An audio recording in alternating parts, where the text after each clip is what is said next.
শোনো, আব্বারে কইছি তুমি অনেক ভালো খিচুড়ি রাঁধতে পারো, তুমি আজকে খুব ভালো করে একটা লেটকারি খিচুড়ি বানাও, দেখ বাবার মনটা গলে গেছে। খিচুড়ি গলে দিব? তোমার বাপের মন কোনোদিনও গলতো না। আরে গলবো, আর বিশেষ করে এই একটা জিনিসের প্রতি আবার ভীষণ দুর্বল। এমন খিচুড়ি রান্নু আব্বা আব্বা ডাকবো আমারে। তুমি রান্ধো, আমি একটু ঘর থেকে আইতাছি। আরে জীবন রে, জীবনে খিচুড়ি কিসে খিচুড়ি রান্তাছস? হ্যাঁ মিশা। কি মিশা? 1.5 গুড়া মিশাবি খিচুড়ি লাগে। কে? কালারটা সুন্দর মজা হইব, মিক্স কর মজা।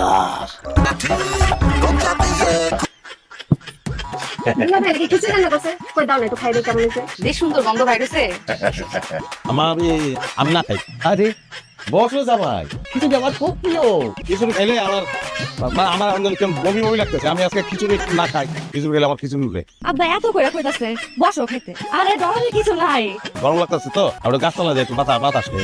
আচ্ছা ঠিক আছে, তুমি খাইও না, দেখো আমরা কেমন খাই। তোমার খিচুড়ির প্রশংসা করবো সেটা শুনবো না।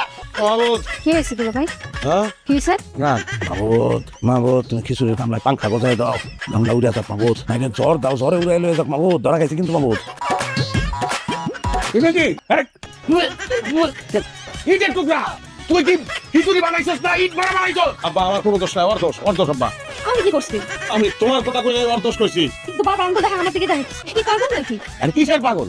একটা নেশাখোর আমার এই ইটা খাওয়াইয়া পেট খারাপ করাইবো যাতে আমি মরি। আমি নিশা করি নাই।